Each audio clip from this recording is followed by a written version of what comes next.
Oke. Sejak kapan ini, Bang MT? Oke, saya mempelajari hipnoterapi itu sejak tahun 2010. Saya belajar secara otodidak dari YouTube, referensi buku dan lain-lain, karena di Wonosobo saya belum menemukan seseorang mentor, guru, atau yang bergerak dalam bidang hipnoterapi. Sebetulnya fungsi yang sangat positif untuk kita, manfaat ketika kita di hipnoterapi ya. Sebetulnya apa untuk kehidupan sehari-hari kita ini? Manfaat mendasar dari hipnoterapi, semua orang pasti punya sifat negatif seperti pelupa, mudah emosi, anak-anak yang malas belajar, sulit bangun pagi, sulit tidur malam, over berat badan dan lain-lain. Itu bisa kita sembuhkan dengan hipnoterapi. Metodenya sangat mudah, aman, dan tanpa efek samping. Tujuan utama saya dalam belajar hipnoterapi adalah bagaimana cara saya untuk bisa menolong orang. Jadi kalau ada orang bertanya, biayanya berapa? Ditanyakan oleh orang di level apapun, mohon maaf, dari terendah sampai level tertinggi, jawaban saya selalu sama. Saya tidak pernah pasang tarif, dibayar berapapun saya terima, tidak dibayar pun tetap saya bantu.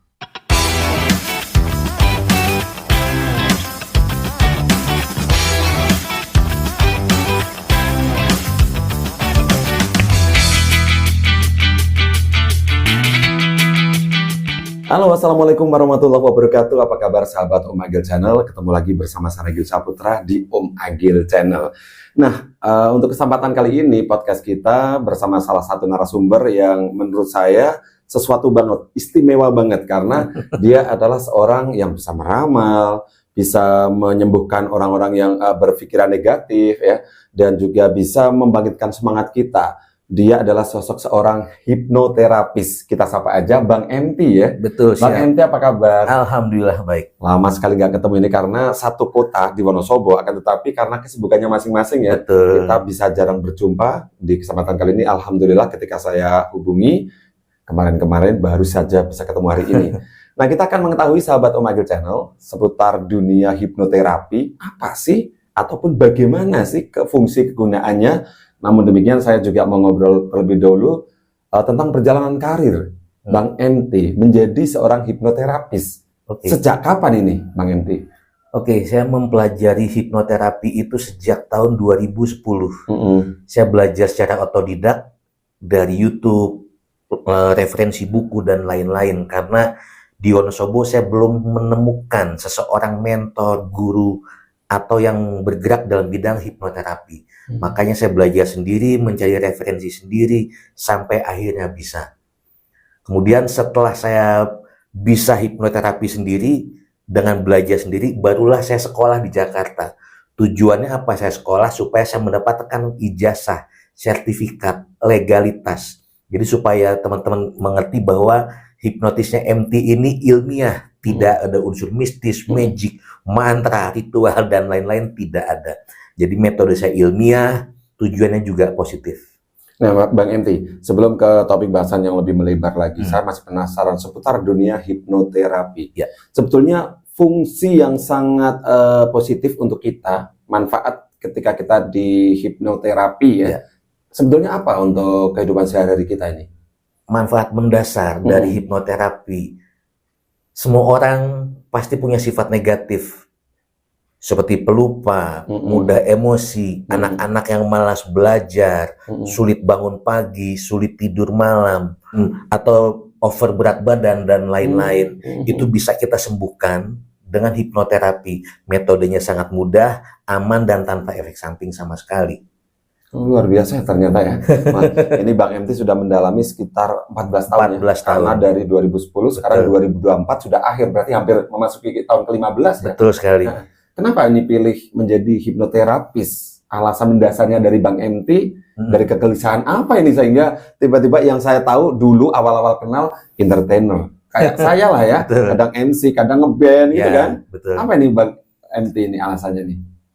Kepedulian saya pada masyarakat, terutama minimal pada keluarga sendiri lah ya.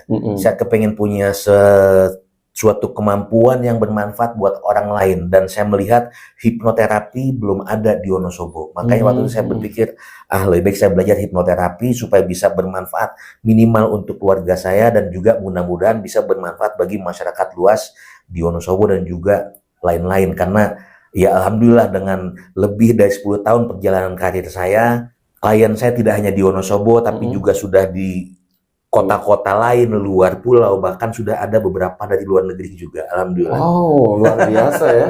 Nah, untuk menjadi seorang hipnoterapis tentunya tidak mudah dan ada tahapannya. Ya. Bang MT sendiri sudah gabung semacam kayak ada komunitas, organisasi paguyubannya ini hipnoterapis ya di Indonesia ya? Saya ikut yang nasional.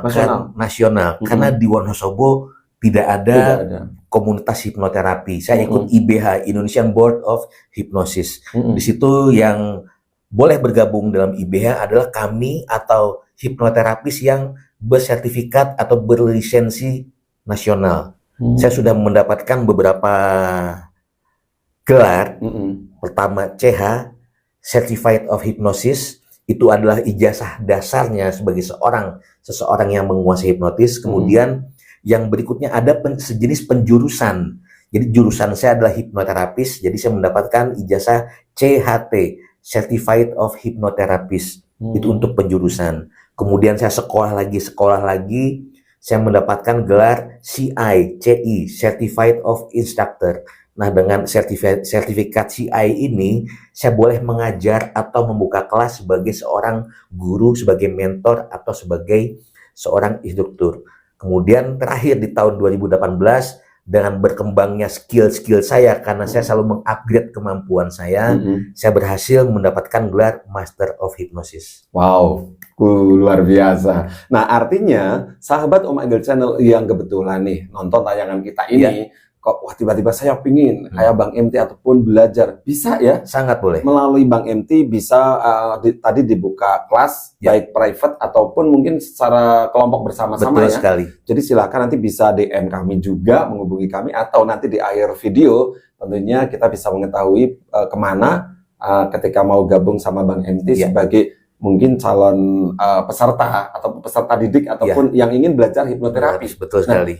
Bang MT, untuk menjadi seseorang yang bisa memiliki kemampuan hipnoterapi, karakter dasar itu orang yang seperti apa ini? Kan tidak semua orang bisa, meskipun belajar, tapi nggak ada bakat, kan bisa jadi. Menurut Bang MT yang seperti apa yang bisa ada kans untuk mahir ataupun lihai mendalami ilmu hipnoterapi ini? Sebetulnya hipnoterapis atau belajar dengan metode saya sangat mudah. Saya pastikan 1 hari orang yang belajar sama saya pasti bisa. Hanya 1 hari karena metode saya sangat praktis. Tapi bukan itu, bukan siapa atau karakter yang bagaimana. Saya lebih bertanya untuk apa. Jadi kalau digunakan, mohon maaf, untuk hal negatif, hal lain, dibayar berapapun tidak akan saya izinkan untuk belajar sama saya. Tapi kalau ditujukan untuk niat baik, saya seperti ingin Bang MT supaya bisa hipnoterapi, menolong orang lain, masalah biaya saya tidak masalah. Nah, ini sangat menarik sahabat Om Agil Channel. Kita segmen 1 aja sudah sebegitu. Saya terlalu banyak yang mau ditanyakan di otak saya, tapi sabar dulu. Mohon bersabar untuk pemirsa ataupun sahabat Om Agil Channel juga. Kita akan kembali lagi setelah yang satu ini. Kita minum dulu. Kebetulan mumpung masih hangat, ada minuman untuk Bang MT dan kita semuanya.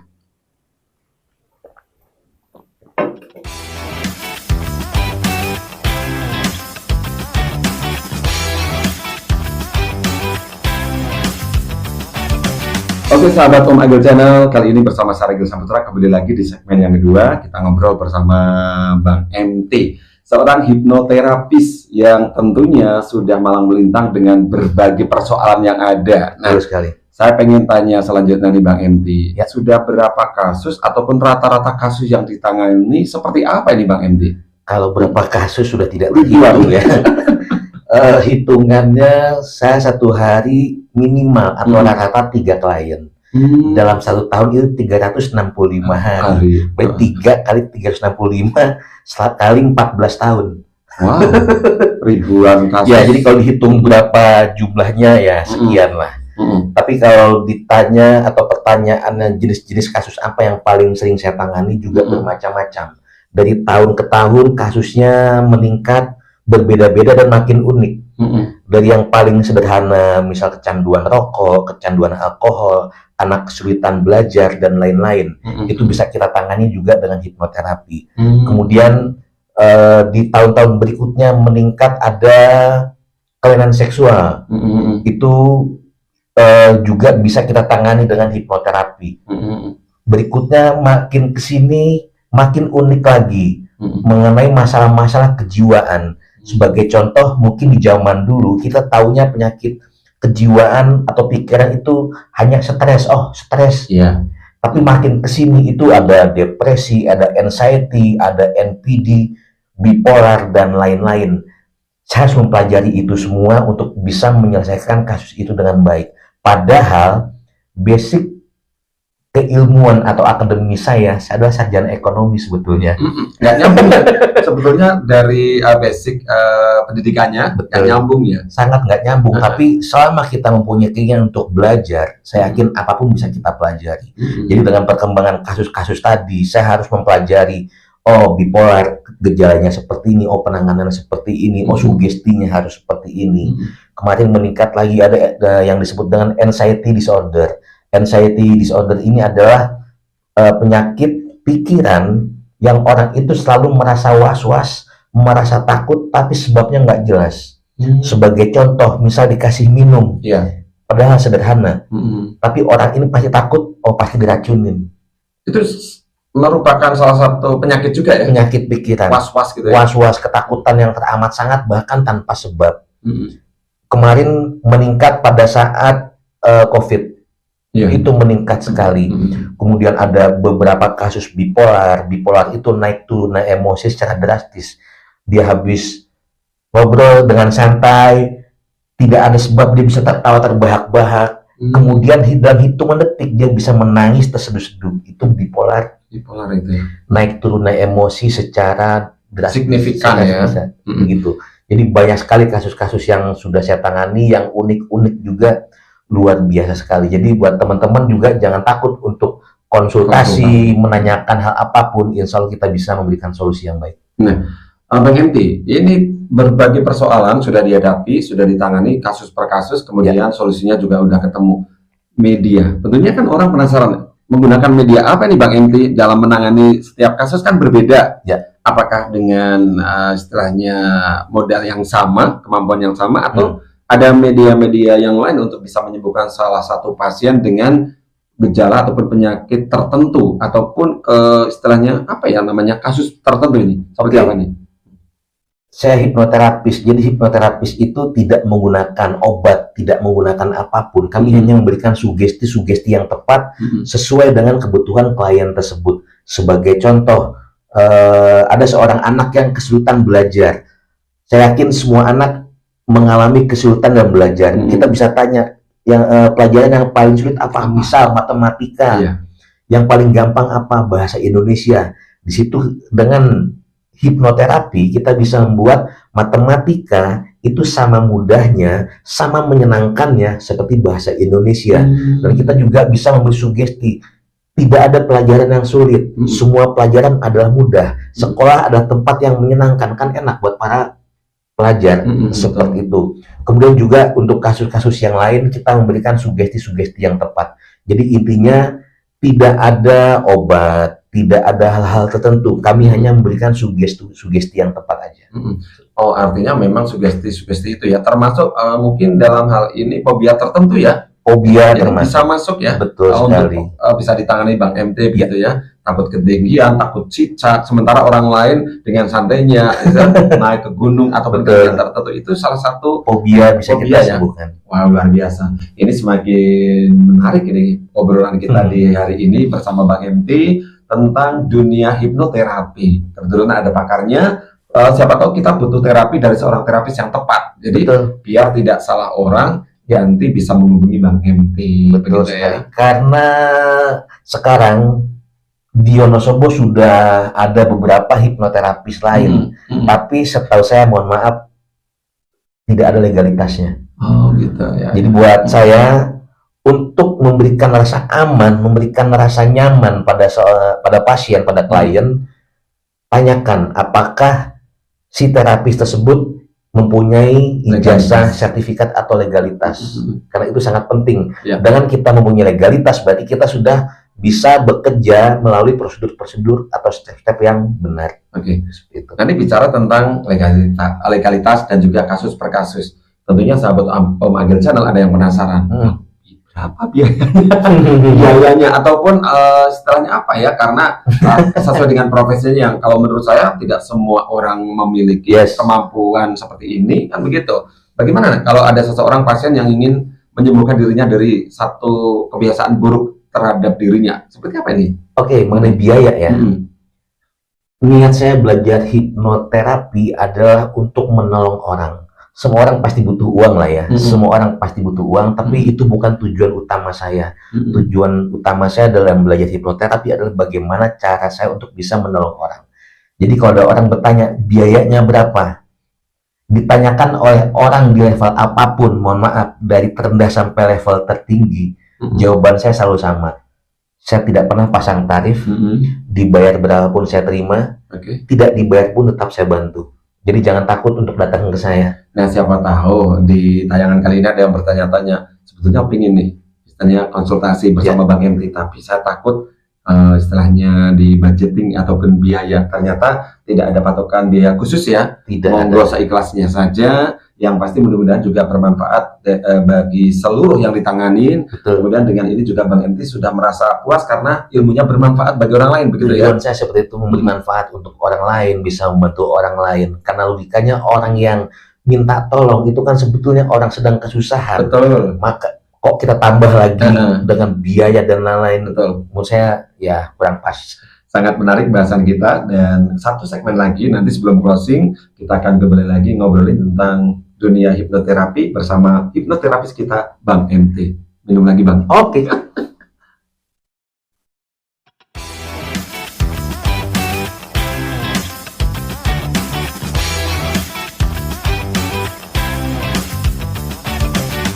Sahabat Om Agil Channel, kembali lagi bersama saya Agil Saputra di podcast kita bersama hipnoterapis kita Bang MT. Wah, ini kita sudah sampai ke segmen 3 ya, mengerucut. Ini penasaran Bang MT, tadi sebagian besar sudah disampaikan tentang apa itu hipnoterapi, fungsi dan manfaatnya untuk kita, kemudian legalitas yang sudah tidak diragukan karena sudah ada beberapa sertifikat yang dikantongin. Artinya kalau sahabat Om Agil Channel ingin belajar ataupun mendapatkan sentuhan tanda kutip jasa dari beliau, itu bisa. Nah, ini ngomongin tentang tempat praktek. Di mana nih Bang MT buka prakteknya kalau di Wonosobo ini? Saya ada tempat praktek di Perumahan Tawangsari Blok I nomor 2. Saya buka tempat praktek, tapi sebetulnya saya lebih suka untuk datang langsung ke tempat teman-teman.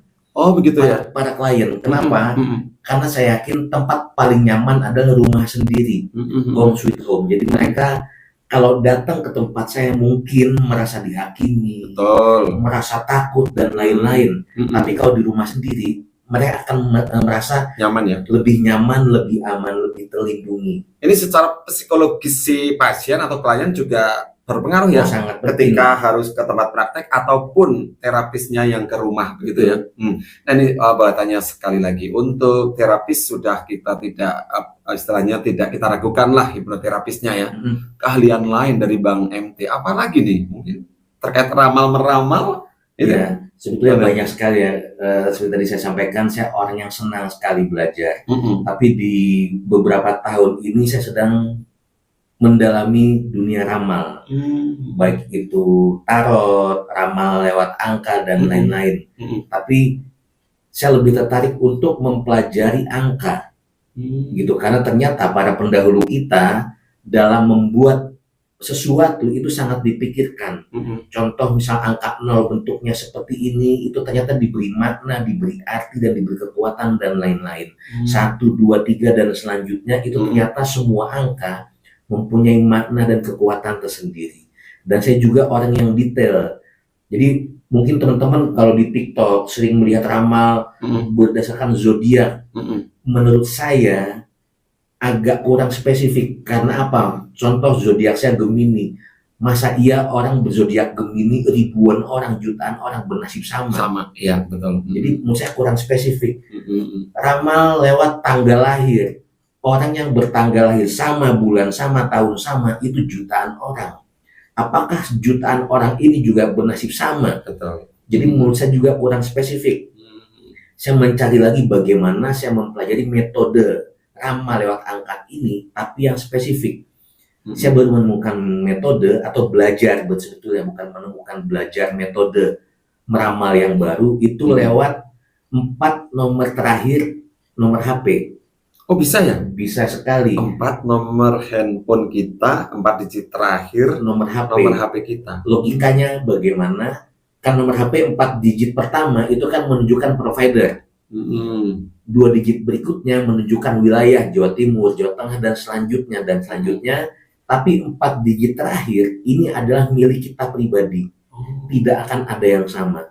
Oh gitu. Yang ada yang sama lagi nomor ini adalah di provider lain. Jadi sangat terbatas. Jadi menurut saya itu adalah metode ramal yang spesifik. Kenapa pilih? Ini kan metode yang menurut saya baru ya. 4 digit nomor terakhir ponsel kita ataupun customer. Apakah validitasnya seperti apa ini? Nomor kan bikinan pabrik nih dari kartu perdana dan sebagainya. Kenapa bisa ke personality-nya, bisa diketahui orang ini seperti ini? Oke, bagus sekali pertanyaannya. Dan itu sering sekali saya mendapat pertanyaan itu. Ternyata apakah kita beli di counter, dipilihin oleh abang-abangnya, ini nomornya ini, atau kita pilih sendiri, atau bahkan kita nemu HP dan kita pakai nomornya, setelah kita pakai, nomor itu akan menjadi jalan hidup kita. Seperti itu. Kemudian karena saya sering sekali live TikTok, hampir setiap hari saya live TikTok, di situ saya melihat testimoni-testimoni dari orang-orang yang bergabung di live saya. Betul, tingkat akurasinya tinggi dan lain-lain. Intinya mereka menyatakan itu tepat, dan itu makin menguatkan saya. Metode saya ini cukup akurat. Boleh dong aku disepilin. Dipersilakan. 4 digit nomor handphone saya. Bismillahirrahmanirrahim. Semoga positif semua. Kalau negatif bukan saya ya. Ini nggak ada yang mau ya kalau orang negatif. Istilahnya diramal, kemungkinan kalau toh dari terapis memang benar-benar meramal itu kelihatan faktanya, sedikit orang yang mau mengakui ya kalau hal-hal yang negatif bagi kita ya kan, tetapi kita coba di level aman saja. Peruntungan mungkin dari kesehatan, karir dan sebagainya, apapun. Jadi dari 4 digit terakhir ini bisa ditanyakan mengenai peruntungan, karir, pekerjaan, jodoh, pesan semesta dan lain-lain. Dari 4 nomor ini akan terjawab. Wow, kita coba ya, kita tes dulu. Saya 4 digit nomor terakhir adalah 1861. 1861. Mas Ragil ini adalah orang yang sangat mandiri sekali. Wow.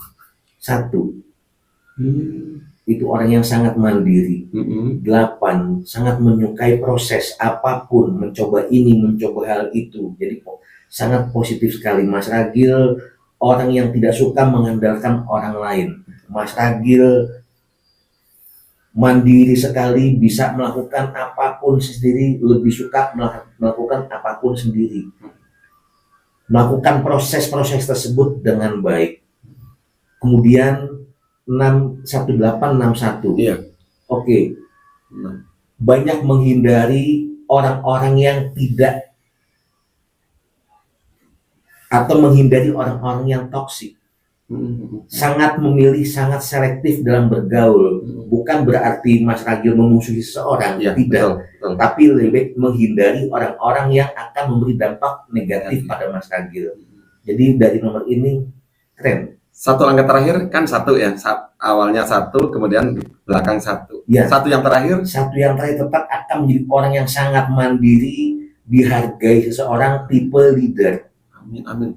Ya Allah, ini guys, ini maaf sekali ya, ini tanpa rekayasa. Tadi saya tidak ada briefing apapun. Memang sengaja saya terbersit keinginan untuk diramal. Seperti apa sih katanya dengan metode 4 angka terakhir nomor handphone saya bisa diketahui karakter ataupun peruntungan nasib kita secara kepribadian juga. Ternyata ini maaf sekali, saya bukan ngalem awake dhewe ini. Betul loh. Saya mandiri dari dulu. Mandiri memang saya semakin kesini berusaha untuk menjaga hubungan baik ke semua orang, tapi kalau di situ sudah ada seorang yang toksik dalam tanda kutip mengarah ke sini, mundur. Betul ya? Bukan berarti memusuhi. Iya betul. Saya menjaga. Ini tepat sekali loh sahabat Omagel Channel. Jadi ini saya merinding malah. Bener, ini saya tidak ada rekayasa karena tadi saya di awal segmen pun tidak ada keinginan untuk diramal, tetapi begitu nyampe ke segmen 3 tentang penasaran dunia ramal-meramal. Oh, boleh nggak satu lagi? Oke. Tentang ke depan jangka menengah ataupun jangka panjang, mungkin secara global, secara karir kesehatan bagaimana ini saya? Karir dan kesehatan. Itu ada di 2 angka tengahnya 86, masih butuh proses, memang proses agak panjang, tapi Mas Ragil adalah orang yang telaten dalam menjalani semua proses. Mengenai karir, tinggal tingkatkan sedekah. Tingkatkan sedekah, maka sedekah ini doa dari orang-orang yang diberi sedekah akan membuka jalan bagi rezeki Mas Ragil. Kesehatan selama ini stabil, insya Allah kedepannya juga akan stabil. Saya tidak pernah memberikan sesuatu angan-angan yang berlebihan, tidak. Saya selalu mengembalikan ramalan ini ke agama. Bagaimanapun sedekah itu selalu membuka jalan. Ya kan, sedekah dari orang-orang yang kita bantu selalu membuka jalan hidup atau membuka jalan rezeki bagi kita. Tinggal tingkatkan sedekah, maka karir dan lain-lain akan meningkat. Sedekah bukan berarti harus besar, tidak harus selalu besar, tapi rutin. Jadi yang selalu saya sarankan ke klien saya. Luar biasa, ini tentunya hal yang sangat menarik obrolan kita di hari ini. Untung bisa ketemu dengan terapis kita ataupun hipnoterapis kita Bang MD ini. Jadi saya sedikit banyak setelahnya lega, karena memang saya pernah mau menanyakan tentang diri saya perihal mungkin ya tentang karir, kesehatan, dan siapa sih sosok saya sebetulnya, daripada tanya ke sumber-sumber yang tidak jelas. Ini terima kasih, dan mungkin segmen akhir pesan. Nah, untuk semuanya yang nonton tayangan ini di Omagel Channel, pesan ataupun ajakan seperti apa? Monggo Bang MD. Jadilah orang yang belajar. Belajar apapun yang penting itu kita pelajari. Karena apa? Kita tidak pernah tahu jalan hidup kita ke depan seperti apa. Kita tidak pernah tahu apa yang akan menjadi jalan rezeki buat kita. Maka dari itu saya selalu mengupgrade kemampuan saya untuk belajar dari hipnoterapi, saya belajar sulap, saya belajar ramal, saya belajar lain-lain. Dan insya Allah di akhir bulan ini saya akan mempelajari Reiki. Wow, kebetulan sudah memasuki menjelang Ramadan ya. Mudah-mudahan juga cocok sekali dengan waktu yang memang ditentukan dari Bang MT maupun yang dibutuhkan semua klien ataupun customer kita gitu. Luar biasa Bang MT, matur nuwun. Terima kasih, banyak sekali yang diobrolkan, saya yakin sangat bermanfaat obrolan kita hari ini. Dan terima kasih juga untuk sahabat Omagel Channel yang sudah nonton tayangan ini. Jangan lupa like, comment, subscribe, and share. Dan kalau nanti ingin bertemu Bang MT langsung, nanti disematkan nomor handphonenya beliau ya. Izin ya, boleh ya? Boleh. Mungkin mau konsultasi ataupun pingin di terapi, boleh, silahkan. Akhirnya sampai di sini saya Ragil Saputra, ada Bang MT. Matur nuwun, terima kasih. Sampai jumpa di podcast berikutnya. Wassalamualaikum warahmatullahi wabarakatuh. Bye-bye.